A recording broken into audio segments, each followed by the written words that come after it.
Good morning, friends. Today's topic is remoteness of damage. This is covered under law of torts. My name is K. Umesh Rao. I am requesting you to subscribe to my channel as it gives motivation for me to give more and more topics. Remoteness of damages. Here we are discussing the test of directness, the test of reasonable foresight, and case study. Polemics and furnaces with the company limited, Wagon Mound case 1 and case 2. But what is remoteness of damages? A person is liable for damages in law when wrongful conduct, wrongful act is directly or immediately related to the effect of his action, where the damage is too remote, not direct consequences of his wrongful act, the injured party cannot recover any damages. This is called doctrine of remoteness of damages. So damage must be direct and natural, but not remote consequences of his act. Where the connection between the wrongful act and the injury is not direct, there is no liability. For example, a person is going on cycle, another person is going on scooter, and a person on bus was going side by side.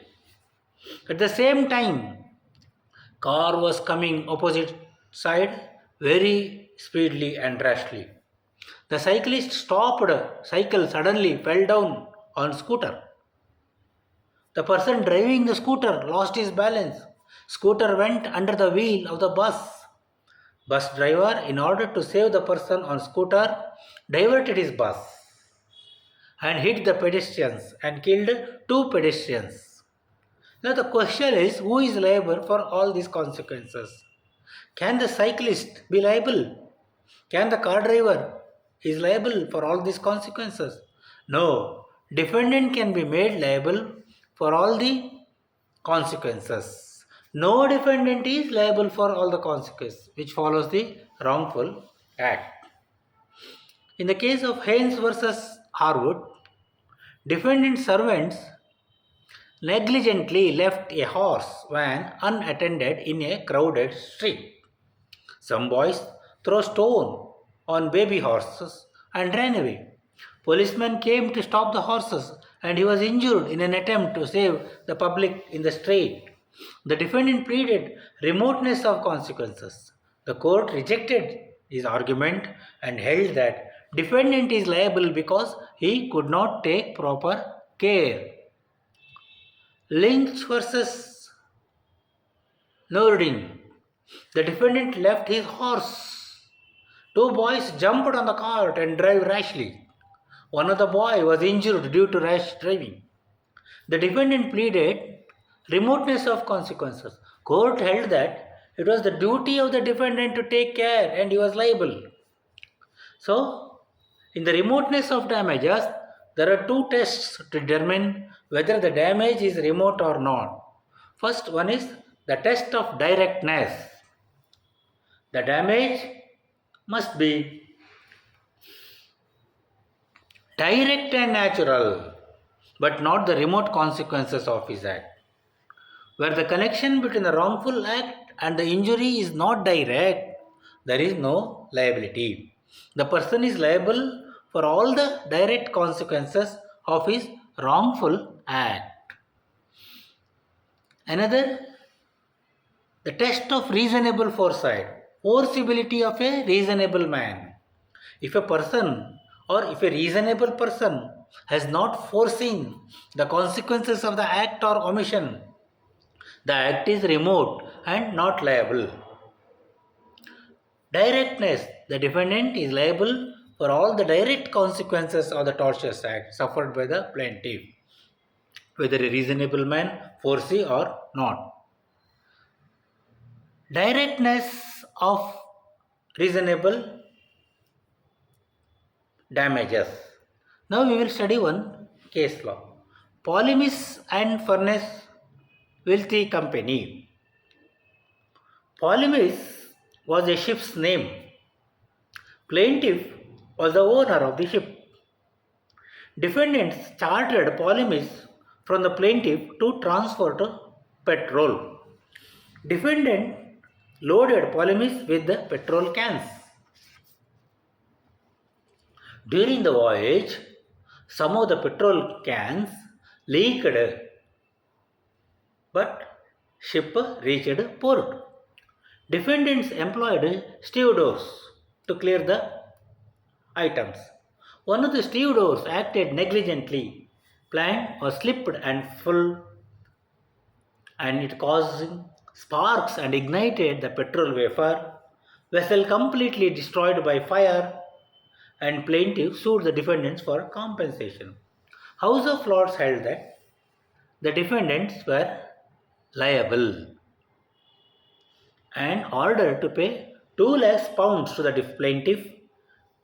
It is directly traceable to the negligent act.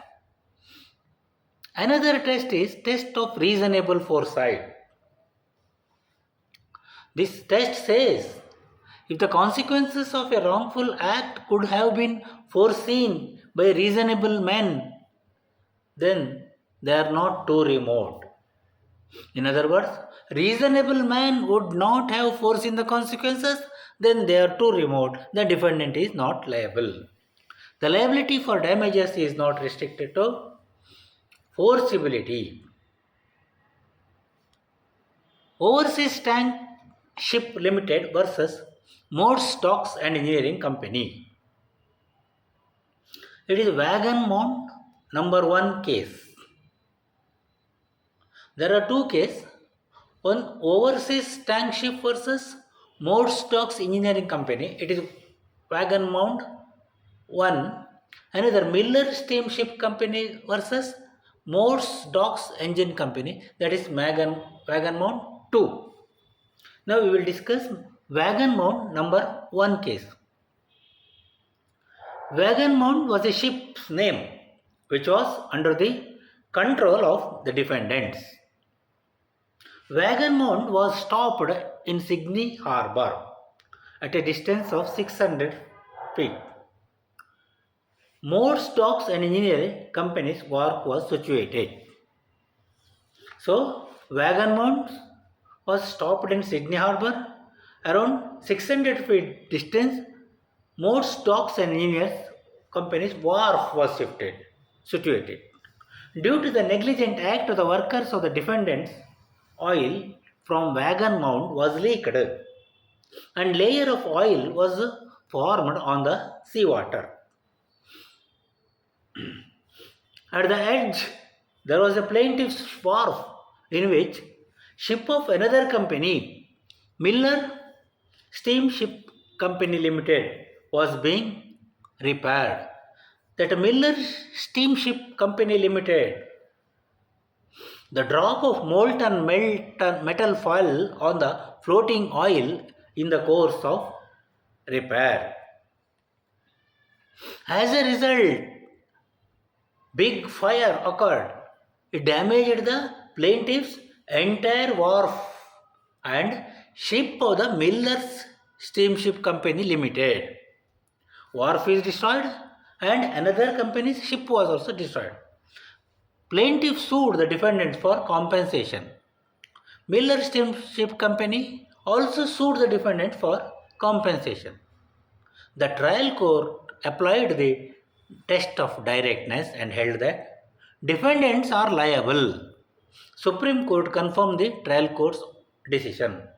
The Privy Council reversed the decision of the lower court and rejected the application of Polemis rule. The court held that defendants could not foresee the consequences of leaking of the oil and held defendants are not liable. Now we will discuss Wagon Mound case number 2. It is Miller Steamship Company Limited versus Morse Dogs Engineering Company. The owner of the burnt ship was Miller Steamship Company Limited. He was the plaintiff. He sued the same defendants, Overseas Tankship, for compensation. The Privy Council held that the risk of the oil on the water catching fire was foreseeable. There was real risk of fire, although remote. The risk was great in the sense that if the oil caught fire, serious damage to ships and property was very likely. So the defendant is held liable. The case also established the test of foreseeability is not limited to the tort of negligence but also nuisance also. Wagon Mound number 1 held that it also extended to the tort of strict liability, thus damage must be the direct and natural result of the defendant's act. The man is not liable for all the consequences of his wrongful act or default. Liability must be the immediate or direct cause of harm. Another case, Cobb versus GW Railway Company. The passenger of a train was robbed and suffered damage. His contention is that the servants of the railway authority has refused to stop the train. Because of that, he could not get the items. As a result, the robbers were not arrested and he was prevented to recover the stolen property. In this case, it is held that man is not liable for all the consequences of his wrongful act. Liability must be immediate or direct cause of harm. Duty depends upon reasonable foreseeability of injury. Defendant could reasonably foresee the injury to the plaintiff. Defendant owes duty to the preventer. Defendant owes duty to prevent that duty, but defendant failed to perform duty. Then only it makes him liable. Because there are three conditions there. Defendant should reasonably foresee the injury and defendant owes duty to prevent that and defendant failed, then only he will liable. No liability when injury is foreseeable. If a person cannot foresee the injury, there is no liability. The managers of the defendant corporation tea rooms permitted picnic party. Picnic party was going on. Two members of the picnic party were carrying urn of tea through a passage. There were some children buying sweets and ice cream. Suddenly, one of the persons lost his grip and the children, including Eleanor, were injured. It was held that managers could not anticipate that such an event could happen as a consequence of tea urn being carried through the passage, and therefore she had no duty to take precautions against the occurrence of such an event. Reasonable foreseeability does not mean remote possibility. In this case, batsman hit a ball. Ball went over a fence. Person going on the highway injured. This ground is 90-year-old ground. During last 30 years, the ball, the highway, crossed the highway about 6 times, but no one injured.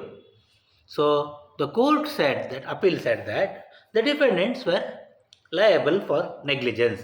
But the House of Lords held that defendants were not liable for the accident because on the basis of negligence. Another is intended consequences. Wrongdoer intended to do wrongful act. The consequences of a wrongful act could have been foreseen by a reasonable man. They are not too remote. He is liable. It is the case law. Defendant threw a lighted squib into the crowded marketplace. Lighted squib came towards vendor of a gingerbread. In order to avoid the danger, he threw it away. It fell on another vendor. It was thrown repeatedly. Finally, it burst in the plaintiff's face and damaged the eye. In this case, defendant held liable because he intended to cause damage. Wrongdoer cannot escape from liability by saying that plaintiff is of usually weak heart and he suffered very less injury. That is not acceptable. Smith versus Leach Brain Company Limited. The workman suffered a burn injury on his lower lips due to the negligence of employer. Later it caused cancer and it resulted in his death. Widow filed a suit. It is held liable for the consequences. Intervening acts or intervening events. Intervening acts of violation of third party. It is independent act of the third party intervenes between the act of the defendant and the act of the damage. Damage done not by the result of defendant negligence. Negligence is removed. Defendant is held not liable. For example, a car was damaged due to B's negligence. A's car it is. A took his car to garage to repair. In the garage, car was stolen. It is held that B is not liable for theft of car. Such a damage is not reasonably foreseeable and defendant is not liable. Thank you.